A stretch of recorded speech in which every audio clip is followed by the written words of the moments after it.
வணக்கம் நேர்களே. இந்த வீடியோ தொகுப்பில் நாம் பார்க்க இருப்பது திருமண தடையை விளக்கக்கூடிய பரிகாரங்களை தான் நம்ம பார்க்க போகிறோங்க.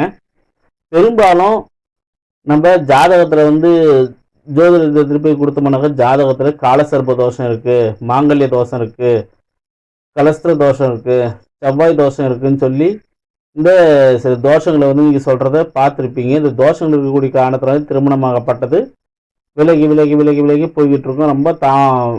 ரொம்ப ஒரு 30 வயசு 35 வயசு ஆகியும் நம்மளுக்கு திருமணம் ஆகாமே இருக்குங்க. அது திருமணம் ஆகாமல் இருக்கக்கூடிய காரணத்தினால நம்ம மனசு ரொம்ப கஷ்டத்தில் இருக்கும், ரொம்ப வேதனையில் இருப்போங்க. அப்படி இருந்தால் அந்த மாதிரி திருமணமாகப்பட்டு தடை ஆகிக்கிட்டே போய்கிட்டு இருந்துச்சுனாக்க இப்போ நான் சொல்லக்கூடிய இந்த பரிகாரத்தை நீங்கள் பண்ணீங்கன்னாக்க இந்த தோஷங்கள் இருந்தாலுமே இந்த தோஷங்களுக்கு ஏற்றவாறு உங்களுக்கு எதனா ஒரு வரன் விஷயங்களாகப்பட்டது அமையும், தானாகவே அமையும். எதனா ஒரு வகையில் உங்களுக்கு திருமணம் ஆகக்கூடிய ஒரு வழிகளாகப்பட்டது ஏற்படுங்க. பெரும்பாலும் திருமண தடை இருந்தாக்க குலதெய்வ கோயிலை போயிட்டு நீங்கள் குலதெய்வத்தை நல்லா மனுசார வேண்டிக்கிட்டு குலதெய்வத்தை நல்ல மாதிரி பூஜைகள் செஞ்சீங்களானவே உங்களுக்கு இந்த தோஷங்களாகப்பட்டதை விலகி விரைவில் திருமணம் நடக்கிறதுக்கான அனுகிரகங்களாகப்பட்டது ஏற்பட்டுருங்க. வாய்ப்புகளும் அமைப்புகளும் குலதெய்வமும் உங்களுக்கு கொடுத்துடும். சரியா? அதனால் இப்போ நம்ம சொல்லக்கூடிய பரிகாரங்களும் நல்ல ஒரு சிறப்பான பரிகாரம் தான், எளிமையான பரிகாரம் தான். நீங்கள் குலதெய்வத்தை மனுஷார வேண்டிக்கிட்டு இந்த பரிகாரத்தை பண்ணுங்கள். கண்டிப்பாக பலன்களாகப்பட்டது கொடுக்கும். சில பேருக்கு குலதெய்வம் தெரியாமல் இருக்கும். குலதெய்வம் தெரியாத பட்சத்துக்கு என்னங்க பண்ணுறது சொல்லி கேட்டாலும், குலதெய்வம் தெரிஞ்சாலும் தெரியாவிட்டாலும் இந்த பரிகாரத்தை பண்ணுங்கள். உங்களோட குலதெய்வம் எதுவாக இருந்தாலும் என்னோட பிரச்சனையை தீர்த்து வைங்க. யார் என்ன ஏதுன்னு தெரியல, என்னோட பிரச்சனையை தீர்த்து வைங்கிற மனசார வேண்டிக்கிட்டு இந்த பரிகாரத்தை நீங்கள் பண்ணாலே போதுங்க. இந்த தடைகளாகப்பட்டது விலகி உங்களுக்கு ஏற்ற ஒரு வாழ்க்கையாகப்பட்டது அமையுங்க. என்ன பண்ணுறீங்கன்னா, வாரத்தில் இந்த 7 நாட்களில் ஏதோ ஒரு நாளாவது தேர்ந்தெடுத்துக்குங்க. பொதுவாக வெள்ளிக்கிழமை நீங்கள் இந்த பரிகாரத்தை செய்கிற மாதிரி பாருங்கள். வெள்ளிக்கிழமையில் ராகு காலம். நீங்கள் இந்த ஒரே நாளில் செஞ்சுட்டு விடுறது கிடையாது. 21 வாரங்கள் நீங்கள் தொடர்ச்சியாக இந்த காரியங்களை செஞ்சுக்கிட்டு வரணும். இந்த பரிகாரம் செய்யக்கூடிய ஒரு காலங்களில் நீங்கள் கொஞ்சம் விரதத்தில் இருந்த போல தான் இருக்கணும். மது, மாமிசம், போதை வஸ்துக்கள் இந்த மாதிரி ஒரு விஷயங்களை ஈடுபடக்கூடாதுங்க. கொஞ்சம் விரதத்தில் இருந்த போல இருங்க. சரியா? பெண்களுக்கு நான் சொல்லலை, ஆண்களுக்கு நான் சொல்கிறேன். ஏன்னா பெண்கள் பொதுவாகவே அப்படி தான் இருப்பாங்க, பக்தி நிலைகளில் கொஞ்சம் நல்லா இருப்பாங்க. ஆண்களுக்கு சொல்கிறேன். பெண்களும் ஆண்களும் இரு பாலினத்தவரும் இந்த விஷயத்தை நீங்கள் கடைபிடிக்கலாங்க. நல்ல பலன் தான் கொடுக்கும். இருவருக்குமே சேர்ந்தது நான் சொல்லியிருக்கேன். உங்களுக்கு ஆணுக்கு மட்டும் சொல்லியிருக்கேன், பெண்ணுக்கு மட்டும் சொல்லலை.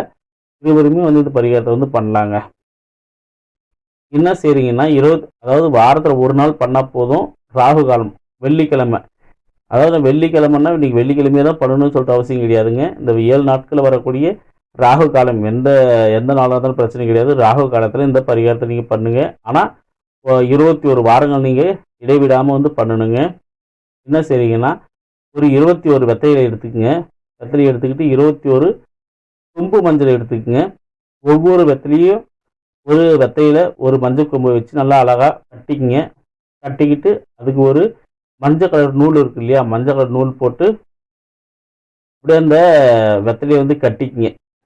வெத்தலையும் மஞ்சள் கொம்பு சேர்த்து மடித்து வச்சு இந்த மஞ்சள் கலர் நூலால் கட்டிக்கிங்க. கட்டிக்கிட்டு மாலை எப்படி கட்டுவீங்க, இதே போல் இந்த 21 வெத்தலையும் மஞ்சள் கொம்பு வச்சு ஒவ்வொன்றா வச்சு நீங்கள் கட்டிக்கிங்க. ஒரு வெத்தலை ஒரு மஞ்சள் கொம்பு வச்சு ஒரு அந்த நூலில் போட்டு கட்டிக்கிங்க. மாலை மாதிரி நம்ம மல்லிகைப்பூ மாலை கட்டுவோம் இல்லையா, அந்த மாதிரி மாலை கட்டிக்கிங்க. கட்டிக்கிட்டு ராகு காலத்தில் ஆரம்பிக்கக்கூடிய நேரத்தில் இந்த மாதிரி கட்டுங்க. இன்னும் ஒரு 10 நிமிஷம் நம்ம கட்டி முடிச்சிடலாம். முன்கூட்டி நீங்கள் வாங்கிட்டு வச்சுக்க, இந்த வெத்தலை மஞ்சள் கொம்பெல்லாம் வாங்கிட்டு வச்சுக்கிட்டு மஞ்சள் நூலெல்லாம் வாங்கிட்டு வச்சுக்கிட்டு கட்டிக்கிங்க. ராகு காலத்தில் ரெடி பண்ணி வச்சுக்கிட்டு ராகு காலத்தில் உட்காந்து கட்டிக்கிங்க. கட்டிக்கிட்டு என்ன பண்ணுறீங்கன்னா, உங்களோட துர்கையோட ஆலயம் எங்கே இருக்கும், கோயிலே போய்ட்டு கூட உட்காந்து நீங்கள் இந்த மாதிரி விஷயங்களை நீங்கள் பண்ணலாங்க. இன்னைக்கு திருமணமாக சீக்கிரம் திருமணமாகப்பட்டது நடக்கணும். ஆணாக இருந்தாலும் இந்த பரிகாரத்தை பண்ணலாம், பெண்ணாக இருந்தாலும் பண்ணலாம். திருமணமாகப்பட்டது நடக்கணும், இருக்கக்கூடிய தடைகளாகப்பட்டது விலகணும், விரைவில் திருமணம் நடக்கிறதுக்கு அடுக்கிறவங்க செய்யம்மான்னு சொல்லி நம்ம துர்கையோட ஆலயம் இருக்கு இல்லையா, ராகு காலத்தப்ப துர்கையோட ஆலயம் எங்கே இருக்குது பாருங்கள். துர்கையோட ஆலயத்துக்கு போய் துர்கைக்கு வந்து மாலையாக வந்து இந்த வெத்தலை மாலையை மஞ்சள் கொம்பும் வெத்தலை வச்சு கட்டியிருக்கீங்க இல்லையா, அதாவது 21 வெற்றிலையை வந்து வச்சு நம்ம மாலையை வந்து தொடுத்து மஞ்சள் கொம்பும் 21 மஞ்சள் கொம்பும் 21 வெத்தலையை வந்து வச்சு மாலையாக கட்டி எடுத்துகிட்டு போய்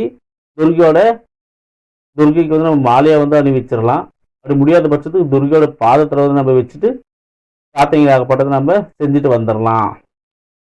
அப்படி எங்களுக்கு வந்து துர்கையோட ஆலயம் பக்கத்தில் இல்லைங்க, என்னங்க செய்யறதுன்னு சொல்லி கேட்டிங்கன்னா, துர்கையோட புகைப்படமாகப்பட்டது வீட்டில் எடுத்து வந்து வச்சுக்கிட்டு துர்கைக்கு பூஜை பண்ணி துர்கையோட புகைப்படத்துக்கு இந்த மாலையை வந்து போட்டுருங்க. போட்டுட்டு இது மறாவது வாரம் 21 வாரம் செய்ய சொல்லியிருக்கேன் இல்லையா, மறாவது வாரம் நீங்கள் இந்த மாலையை வந்து போடுறதுக்கு முன்னே என்ன பண்ணுறீங்கன்னா, இந்த மாலையை கழட்டி வச்சுக்கிட்டு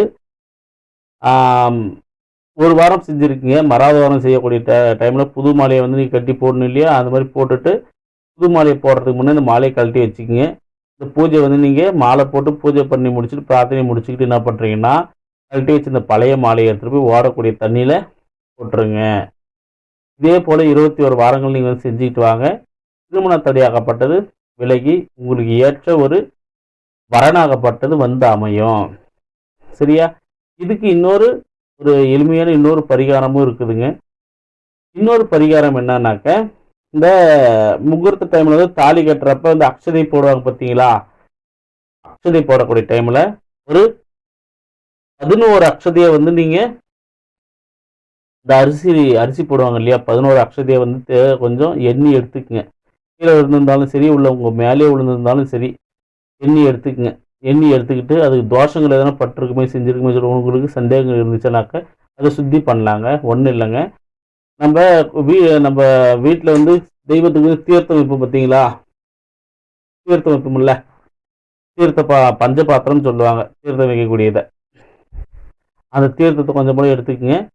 இந்த நீங்கள் கல்யாணத்தப்ப எடுத்துக்கிட்டு வந்தால் இந்த அக்ஷதை ஒரு 11 அக்ஷதை இருக்கு இல்லையா, அந்த 11 அக்ஷதையை வந்து நீங்கள் கையில் வச்சுக்கிட்டு அல்லது கீழே கூட வச்சுக்கிட்டு கொஞ்சம் போல் அந்த பஞ்சபாத்திரம் தண்ணி எடுத்து ஒரு 3 முறை நம்ம விரதத்தில் நீர் விளாவும் பாருங்கள், அந்த மாதிரி அந்த அரிசி மேலே வந்து நீர் விளாவி விடுங்க. விளாவி விட்டுக்கிட்டு அந்த அக்ஷதையை எடுத்து மனுசார என்ன பண்ணுறீங்கன்னாக்கா, பெண்ணாக இருந்தால் இந்த மந்திரத்தை வந்து ஒரு 36 முறை, மந்திரம் கிடையாது, சும்மா ஒரு போற்றி தான் இது, ஒரு 36 முறை நீங்கள், அதாவது நீங்கள் அப்பாவாக இருந்தாலும் சரி அம்மாவாக இருந்தாலும் சரி இருவருமே வந்து தன்னோட பிள்ளைகளுக்கு வந்து நீங்கள் பண்ணலாங்க, ஒன்றும் தப்பு இல்லைங்க.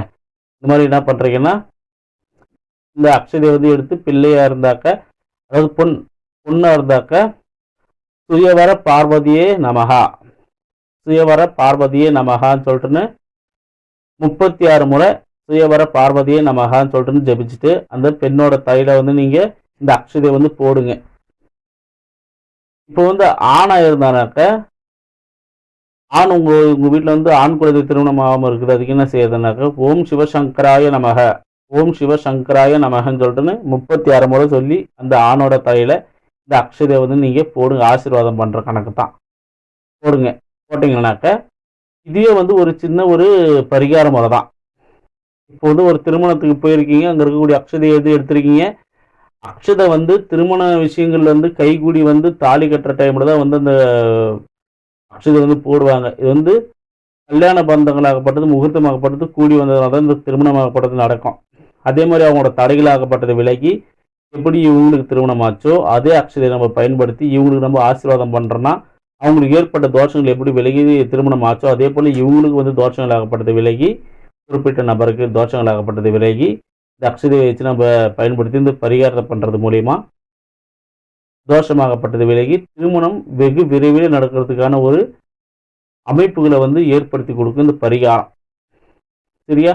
பொதுவாக இந்த முறையை வந்து எந்த டைமில் நீங்கள் செய்கிறீங்கன்னாக்க, இந்த அக்ஷயை வந்து போடுறீங்கன்னாக்க, பெண்ணாக இருந்தால் சுக்கிர ஹோரையில் வந்து நீங்கள் ஹோரை தெரியும் இல்லையா, என்ன எப்படி பார்க்குறது செய்கிறதுன்னு, சுக்கிர ஹோரையில் வந்து இந்த பரிகார முறையை வந்து பண்ணுங்க. அக்ஷதை போடக்கூடிய பரிகார முறையை வந்து பண்ணுங்க. ஆணாக இருந்தால் குரு ஹோரையில் வந்து நீங்கள் பண்ணீங்கன்னாக்க இவங்களுக்கு ஏற்பட்ட அந்த தோஷங்களாகப்பட்டதை விலகி உங்களுக்கு திருமணம் நடக்கிறதுக்கான ஒரு வழிகளை வந்து அமைச்சு கொடுத்துரும் இந்த பரிகாரமாகப்பட்டது. 2 பரிகார முறைகளை வந்து சொல்லியிருக்கேன். எது உங்களுக்கு கொஞ்சம் ஈஸியாக இருக்குதோ அந்த முறையை வந்து நீங்கள் எடுத்து பண்ணுங்க. 2மே வந்து நல்ல பலன் கொடுக்கக்கூடியது தான். சரியா? அதனால் இந்த முறையாகப்பட்டது ரொம்ப நல்ல முறை, நல்ல அனுபவம் கண்ட முறை, முன்னோர்கள் பயன்படுத்திக்கிட்டு பயன்பாட்டில் வச்சுக்கிட்டு இருந்த முறை. அதை சொல்லியிருக்கேன். இதை எடுத்து பயன்படுத்தி நல்ல பலன்களை அடைய நண்பர்களே. மீண்டும் ஒரு நல்ல